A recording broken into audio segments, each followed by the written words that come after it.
வணக்கம் மக்களே, welcome to Tamil மலைத்தளம் யூடியூப் சேனல். இன்றைக்கி நம்ம என்ன பார்க்க போகிறோம் அப்படின்னு சொல்லி பார்த்தீங்கன்னா, வானத்தில் பறக்கிறது தாங்க. ஏரோப்ளேன் நினைக்காதீங்க, அவ்வளோ செய்கிற அளவுக்கு நம்மக்கிட்ட எக்யூப்மெண்ட்ஸ் கிடையாது. வானத்தில் பறக்கிற ஒரு சாதாரண காத்தாடி தாங்க செய்ய போகிறோம், நியூஸ் பேப்பர் காத்தாடி. அதுவே ஆனால் கொஞ்சம் வித்தியாசமாக டெல்டா கைட் அப்படின்றத செய்ய போகிறோம். அதை செய்யறது எப்படின்றது தெரிஞ்சுக்கிறதுக்கு இந்த வீடியோ முழுசாக பாருங்கள். முதல்ல என்னென்ன பொருள் தேவைன்னு சொல்லிடுறேன். ஃபஸ்ட்டு ஒரு பழைய நியூஸ் பேப்பர் எடுத்துக்கோங்க. என்கிட்ட தினகரன் இருக்குது, அதை நான் எடுத்துக்கிட்டேன். அடுத்தது தொடப்பு குச்சி. நம்ம வீட்டில் நிறைய தொடப்பு கட்டை இருக்கும், அதுலேருந்து ஒரு தொடப்பு குச்சி எடுத்துக்கோங்க. அப்புறம் ஒரு செலோ டேப். முதல்ல பார்த்திங்கன்னா, நம்ம முதலையெல்லாம் பார்க்க வேணாம். ஃபஸ்ட்டு நம்ம என்ன பண்ண போகிறோம் அப்படின்னு சொல்லி பார்த்தீங்கன்னா, பேப்பர் போட்டு செய்கிற மாதிரி நம்ம பேப்பரை மடிச்சிக்கோங்க. பேப்பர் போட் செய்கிற மாதிரி ட்ரையாங்கிள் ஷேப்பில் பேப்பர் முடிச்சிக்கோங்க. பாருங்கள் என்னோடய நியூஸ் பேப்பரில் யார் இருக்குது அப்படின்னு சொல்லிட்டு. உங்கள் நியூஸ் பேப்பரில் யார் இருக்கான்றது நீங்கள் கமெண்ட் பாக்ஸில் மென்ஷன் பண்ணுங்கள். அதுக்கப்புறம் போட்டுக்கு கட் பண்ணுற மாதிரி அந்த பேப்பரை ஸ்கொயர் ஷேப்பில் கரெக்டாக கட் பண்ணி எடுத்துருங்க. நான் பார்த்தீங்கன்னா கட் பண்ணி எடுத்துட்டேன். அதுக்கப்புறம் நம்ம என்ன பண்ண போகிறோம் அப்படின்னு சொல்லி பார்த்தீங்கன்னா, கட் பண்ணி எடுத்த பேப்பர் அப்படியே ரெண்டாக மடித்து ஒரு அழகான கர்வ் வரைங்க. அதில் எப்படி வரைகிறன்றதை பார்த்து அதே மாதிரி நீங்கள் அதில் ஒரு கர்வ் போட்டுருங்க. கர்வ் போட்டதுக்கப்புறம் என்ன பண்ணணும் அப்படின்னு சொல்லி கேட்டிங்கன்னா, அது சிசர் எடுத்து கட் பண்ணுங்கள். அழகான கர்வ் நல்லா போட்டு, நல்லா உங்கள் கண்ணுக்கு நல்லா தெரிகிற மாதிரி போட்டு தேய்ச்சி நல்லா ஒரு கர்வ் போட்டுங்க. நான் பார்த்தீங்கன்னா அந்த பெண்ணாலேயே அந்த பேப்பரை கிழிக்கிற அளவுக்கு செம்மையாக கிழிச்சிருந்த கோடு.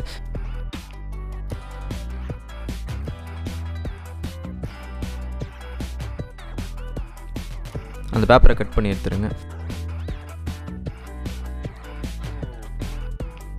அதுக்கப்புறம் பார்த்தீங்கன்னா உங்களுக்கு இந்த மாதிரி கிடைக்கும். ஓப்பன் பண்ணதுக்கப்புறம் அதை ஓப்பன் பண்ணி பார்த்தீங்கன்னா ஒரு அழகான ஒரு ஷேப் கிடச்சிச்சு. இப்போ என்ன பண்ண போகிறோம் அப்படின்னு சொல்லி பார்த்தீங்கன்னா, ஒரு தொடப்பு குச்சி எடுத்து அதை நான் உங்கள்கிட்ட காமிக்கிறேன். காமிச்சிட்டு ஒரு செல்லோ டேப் எடுத்து போடுறோம். செல்லோ டேப் எடுத்து சொடக்கு போட்டால் இந்த மாதிரி வந்துருமோன்னு கேட்டால் வராது. இந்த 2 டேப்பையும் நீங்கள் ஒட்டிடுங்க. ஒட்டினதுக்கப்புறம் அதை எடுத்து நடுவில் நீங்கள் வைக்கிறீங்க.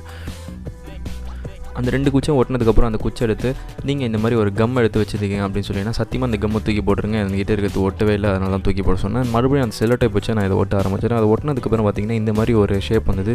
இதை தூக்கி வச்சு விளையாடுறதுக்கு ஜாலியாக தான் இருக்குன்னா, ரொம்ப நிறைய தூக்குனீங்கன்னா அது பிஞ்சு போயிடும்.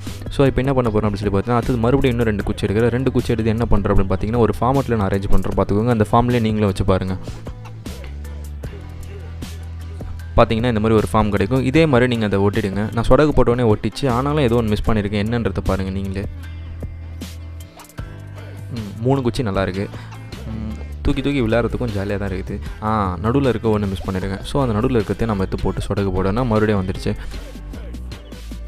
அழகாக ஒட்டினதுக்கப்புறம் பார்த்திங்கன்னா நமக்கு ஒரு டெல்டா கைட் அழகாக ரெடி ஆகிடுச்சு. இது தாங்க டெல்டா கைட். செய்யறது ரொம்ப ஈஸி, அது உங்களுக்கே தெரிஞ்சிச்சு. பார்த்தீங்கன்னா இப்போ நம்ம அதுக்கப்புறம் ரொம்ப முக்கியமான விஷயம் சூஸ்திரம் போடணும். ஒரு காத்தாடிக்கு சூஸ்திரம் தாங்க ரொம்ப முக்கியம். அதை நம்ம எப்படி போடுறது அப்படின்றது நான் உங்களுக்கு சொல்லி கொடுத்துட்றேன்.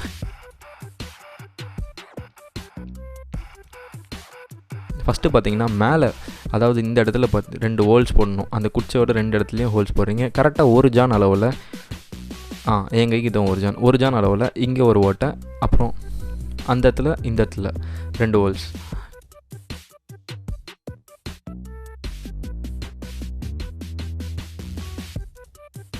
அந்த ஹோல்ஸ் போடுறத விட அதில் நூலை நுழைக்கிறது தாங்க ரொம்ப கஷ்டமாக இருந்தது. அதுக்கப்புறம் நான் அதை எப்படியோ கஷ்டப்பட்டு முடிச்சு போட்டு உங்களுக்கு சூஸ்திரத்தை போட்டு காமிச்சிட்ருக்கேன். இதை போட்டதுக்கப்புறம் இதோட பெரிய ப்ராசஸ் அந்த காத்தாடை ஏற்றது தான். அந்த காத்தாடை ஏற்றது நாங்கள் இந்த வீடியோவில் காமிக்கல. தனியாக நான் ஸ்பெஷலாக இன்னொரு வீடியோ போட்டு உங்களுக்கு நான் அதை காமிக்கிறேன். ஏன்னா இன்றைக்கி பார்த்தீங்கன்னா கிளைமேட் ரொம்ப வெயிலாக இருக்குது. உச்சி வெயில் என்னால் காத்தாடி ஏற்ற முடியாது. ஸோ நான் உங்களுக்கு அதை நாளைக்கு காமிக்கிறேன். இப்போதைக்கு பார்த்தீங்கன்னா இந்த சூஸ்திரத்தை எப்படியோ கஷ்டப்பட்டு போட்டு முடிச்சாச்சு.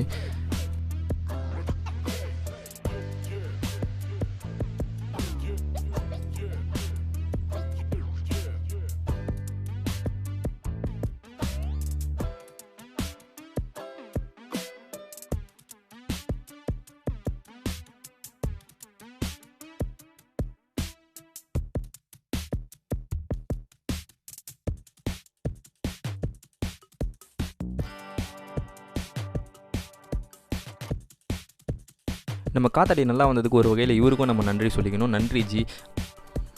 ஸோ இந்த காத்தாடி இப்போ பறக்கிறதுக்கு ரெடி ஆகிடுச்சு. இதே மாதிரி நீங்களும் செஞ்சு இந்த காத்தாடியை ஏற்றி இது எப்படி ஏறிச்சா இல்லையா, எப்படி ஏறிச்சுன்றது கமெண்ட் பாக்ஸில் மென்ஷன் பண்ணுங்கள். நான் இந்த காத்தாடியை எப்படி ஏற்றுறது அப்படின்றத நான் அடுத்த வீடியோவில் உங்களுக்கு நான் போஸ்ட் பண்ணுறேன். மறக்காமல் நம்ம சேனலை சப்ஸ்கிரைப் பண்ணிடுங்க நண்பா. அப்படியே பக்கத்தில் இருக்க பெல் ஐக்கனை அழுத்தி விட்ருங்க. இந்த வீடியோ உங்களுக்கு பிடிச்சிருந்தா மறக்காமல் லைக் பண்ணுங்கள், ஷேர் பண்ணுங்கள், அப்புறம் சப்ஸ்கிரைப் பண்ணுங்கள் நண்பா. டடா, காத்தாடி ரெடி.